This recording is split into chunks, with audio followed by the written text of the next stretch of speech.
Good afternoon, everyone, and can I welcome everyone to this afternoon's meeting of the Cabinet of Suffolk County Council. This meeting is being webcast live and will be available to watch subsequently on the County Council's website. Members of the public and press may also record, film, photograph or broadcast this meeting when the public and press are not lawfully excluded, provided due courtesy and respect are shown to others in attendance in line with the Council's published guidance. I'd like to remind you, if you could please turn off your mobile phones or put them on silent, and also turn the volume down on any laptops, please, so they do not ping as emails come in. We're not expecting a fire drill today. In the event of the alarm sounding, please leave the chamber by following the fire exit signs at the rear of the chamber, and fire evacuation instructions can be found on page 4 of the agenda. So we'll go straight into the first item, apologies for absence. Do we have any, please?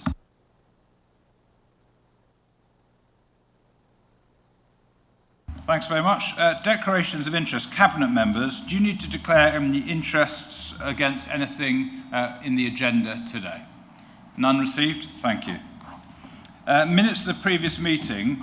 If Cabinet members can turn to page 5, please, of your papers. And you'll see on page 5, 6, 7, 8, 9 and 10 we have the minutes of the previous meeting. Are you happy I sign those as a true record of the meeting? Is that agreed? Agreed. Thank you very much. I'll do that after the meeting. Public questions. Do we have any public questions today, please? No public questions have been received.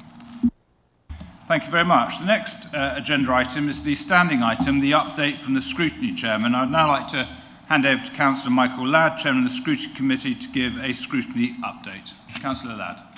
Yes, thank you, Chairman. Just reporting on the one committee meeting, which was the Scrutiny Committee on the 20th of November, where we looked at business continuity. The committee considered business continuity risks which the Council is planning for and the measures in place to safeguard the Council services in the event of a significant disruption to Council infrastructure. Now, clearly, we could have looked at this for 2 days because there was quite a lot here, but the committee recognised there was a lot of good work going on behind the scenes and understood that certain elements of business continuity, of course, cannot be provided in the public domain. However, the committee were reassured by the evidence it received, which enabled the Council services to demonstrate its preparations for a range of business continuity scenarios.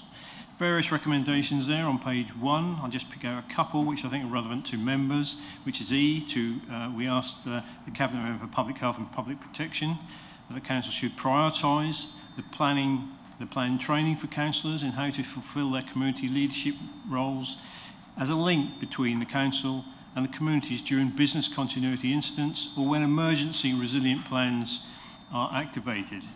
And F, encourage local councillors to work with their parish and town councils to review local emergency plans. The committee requested an information bulletin on the ways in which the council provides support to care homes that require intervention, the number of care homes that have recently needed this support, and the impact that it's had on residents and staff. The committee agreed to add to our forward work programme how the council works with town and parish councils for community response, to plan for emergencies and how partners are adapting their plans to reflect the new mayoral authority and the local government reforms. And also a review of arrangements for cyber security. The committee looked at this just over 2 years ago for potential consideration in autumn 2026. And we would look at these recommendations, review these in March next year. Finally, the committee noted that the budget scrutiny meeting will take place on the 13th of January 2026, and the committee will be having an online workshop for members of the scrutiny committee on the 8th of January. And lastly, the committee agreed that the scrutiny of the Gullwing Bridge, scheduled for the 10th of February 2026, would take place at Riverside in Lowestoft. That's the most appropriate place for that scrutiny to take place, as hopefully there may be some public interest in that particular topic. I think that's all. Happy to take questions if there are any, Chairman.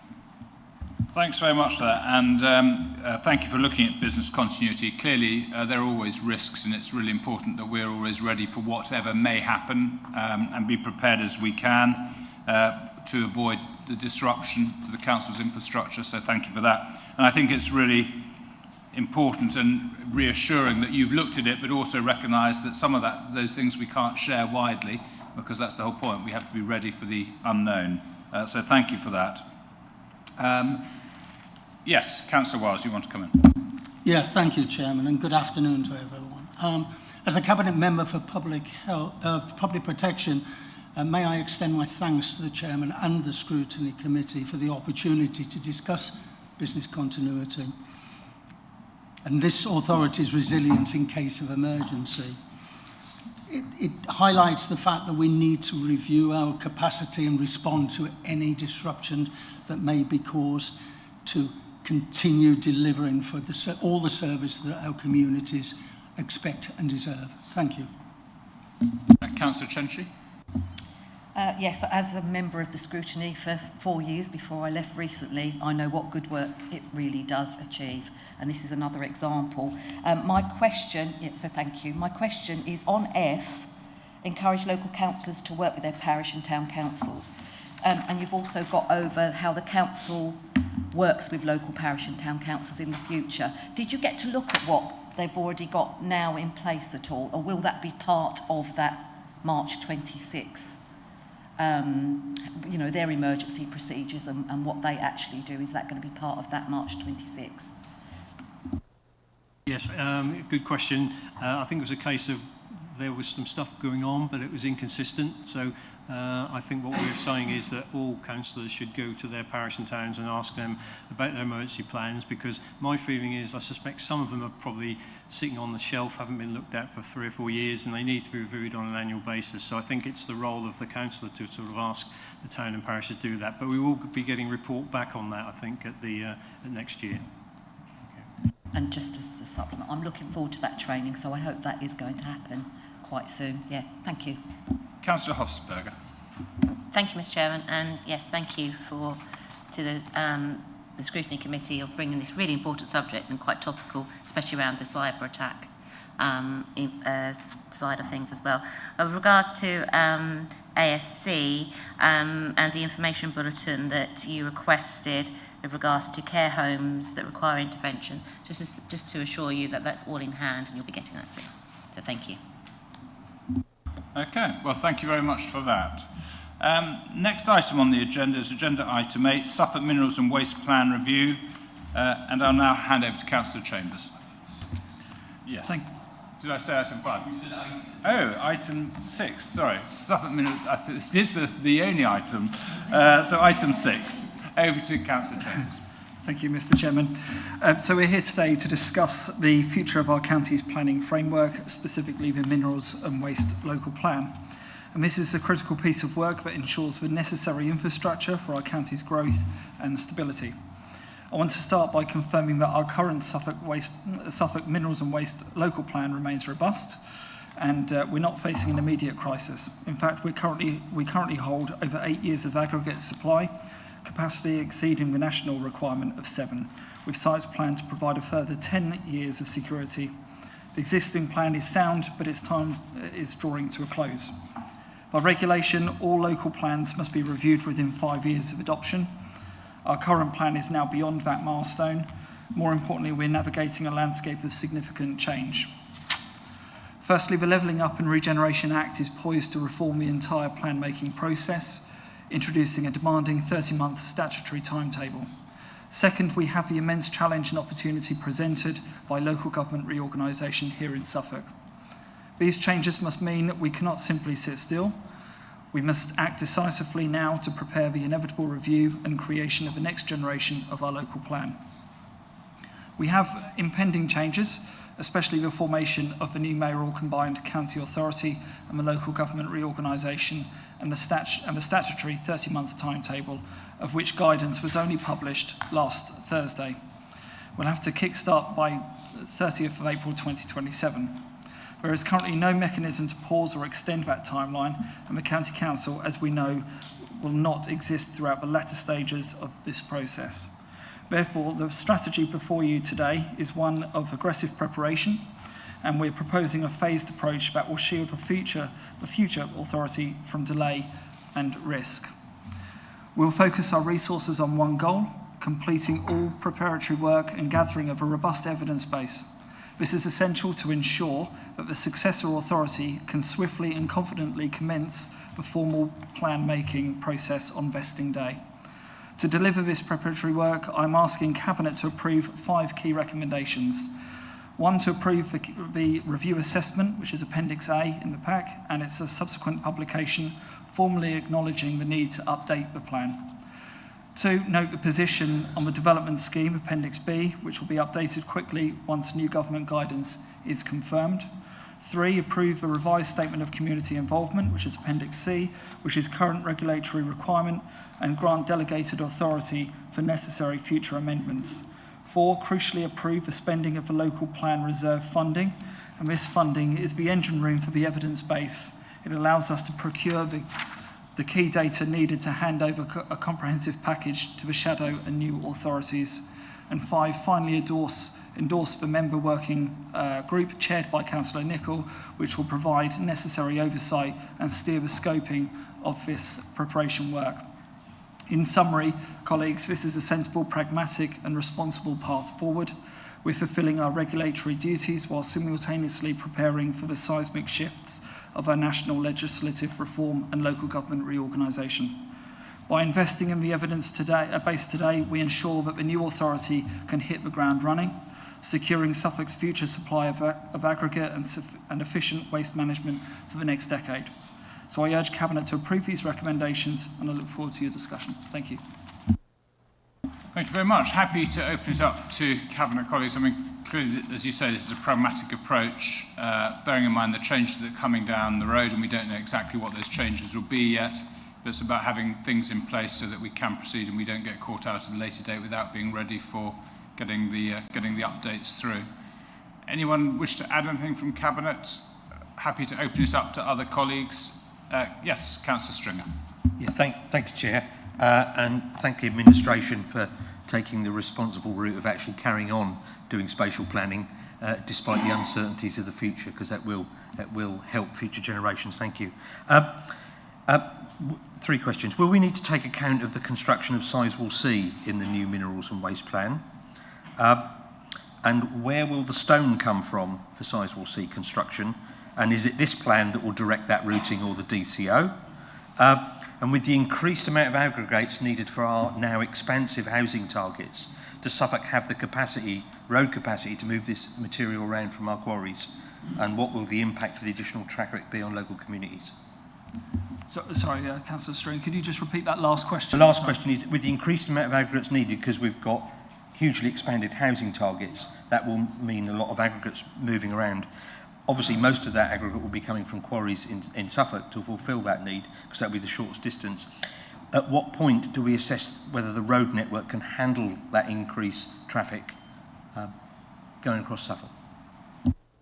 I'm going to hand over to officers for that particular, so around Sizewell specifically as well. Thank you, Councillor Chambers. So an answer to Councillor String's point on Sizewell, there is a temporary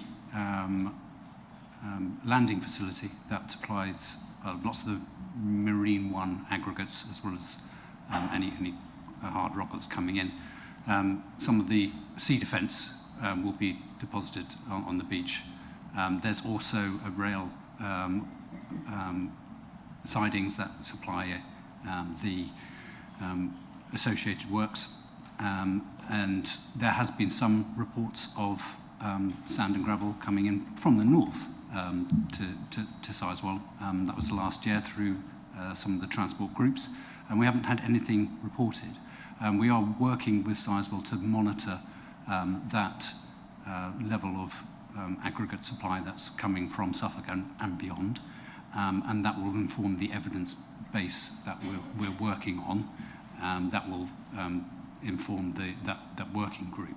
At the moment, there isn't anything that we can definitively say about this is the level of a material that's coming from Suffolk or beyond that's supplying Sizewell, as most of the construction materials that are anticipated are not going to be from within Suffolk, because they're quite bulky supply, and also the sand and gravel that we've got in Suffolk doesn't make for a nuclear power station. In terms of how the traffic would be assessed, we'd get the overall supply, we would ask for sites that would come forward, and when those sites are refined, then a transport assessment would be done on an individual site basis. In terms of the local plan, the housing, the housing numbers?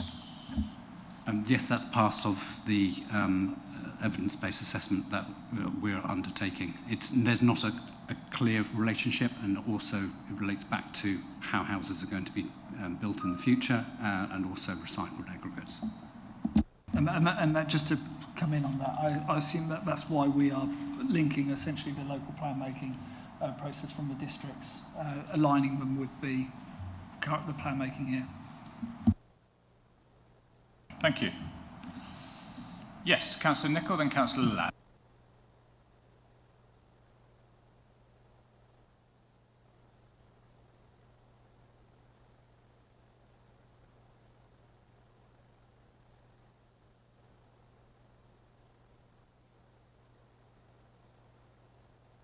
Working group have a vested interest in the Cabinet approving that, because otherwise we'd have wasted 2+ hours yesterday of our time and officers' time.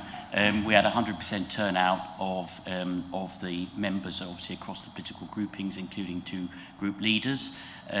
We had a detailed presentation from James and his team. It was very interesting.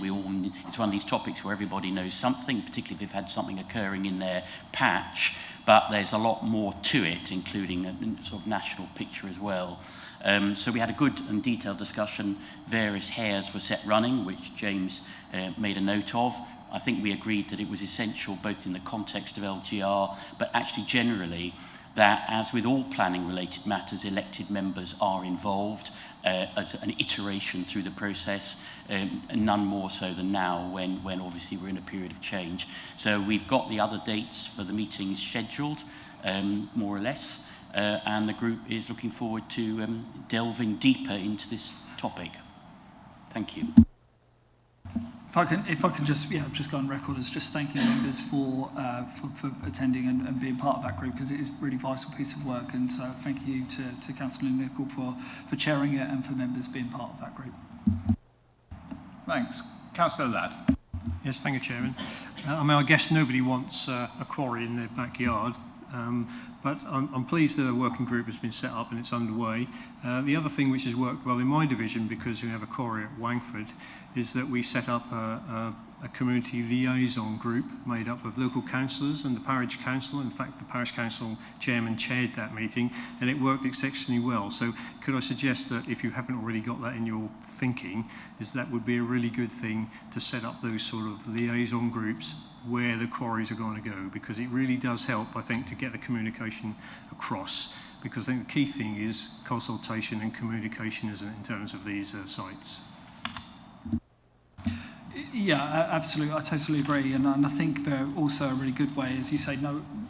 They're often contentious applications anyway, and relationships can be somewhat frayed during that process. But I think if an application is approved, that it's a good way of trying to make the best out of a bad situation, if I can say that. So they're really vital for ensuring the community have a sort of voice and a seat at the table to ensure those issues that do inevitably crop up in these types of scenarios anyway will get addressed as quickly as possible. So yeah. Councillor Martin.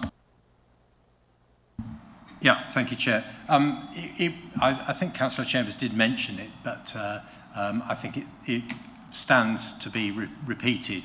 The whole point about this plan is not to discuss the individual cases. What we need to do is we need to make sure that the criteria are robust enough to be defensible, and that they are specific enough to be able to account for all the needs that may occur without straying into a sort of laissez-faire approach, which would be unhelpful to the people of Suffolk. And the other thing I would say is that I think what we can build into, and we need to build into the plan, is the maximum possible conflict resolution mechanisms before we get to the stage where people are jumping up and down and protesting against something. The more stuff that we can get through agreement rather than through conflict, the better. Yes, absolutely. I agree. I mean, I think it's about putting that structure in place, as you say, and I think that's really important. So I do agree. Councillor Lockington. Thank you, Chairman. I just would like to ask, or as far as I can read through the papers we have in front of us today, we've actually got enough for the time this plan at the moment we have is lasting. Do you have any idea of when we might need to have new quarries put in and on the map? Will that be after LTR and the mayor is in place, or will it be before 2028 or something? Do you think we need more quarries in Suffolk? Well, I mean, the process is as I mentioned at the beginning, is quite a lengthy process anyway, and it will essentially, this authority won't see ultimately its adoption, but it's about laying that framework. So whatever the County of Suffolk looks like beyond LGR, that authority or authorities can sort of hit the ground running. In terms of, did you say the number of sites is required? Yes. Or maybe we should talk about the amount, but we don't quite know whether it's sites or amount. I don't know. Yeah, I mean, that's not, I don't think that's for today to discuss, because that's not within the remit of this paper. That will come as part of the evidence gathering process of putting that plan together. This is about almost the pre-plan work. So in terms of sites, what number is required, how many tonnes, etc. That's, I wouldn't have that answer, and I don't think that's really one for today, if I can say. Yeah. Anyone else wish to come in? No. So can you just remind Cabinet what we're being asked to decide today, please? Absolutely. Oh, sorry. No other hands. That's it. Okay, great. So the Cabinet being asked, I won't read them all out again. So if you turn to page 11 in the Cabinet papers, agree paragraph 4, 1 to 5 in the Cabinet paper. Thank you very much. Cabinet, are we in favour of those recommendations on page 11 and 12 of our papers? All those in favour can have a show of hands, please. That's unanimous. Thank you very much. Well, that is a quick meeting. That is the final item. Can I just remind everyone that we have got some extra meetings going in the diary. We've got a meeting on the 9th of January, where there'll be a few items coming forward, and we've also got one on the 27th of January. We couldn't move this item because of the time frame that's needed to move it on at pace. Normally we try and move things so that we have a busier meeting, but this item had to come forward due to timescales, so that's why it's come today. And thank you very much for joining us.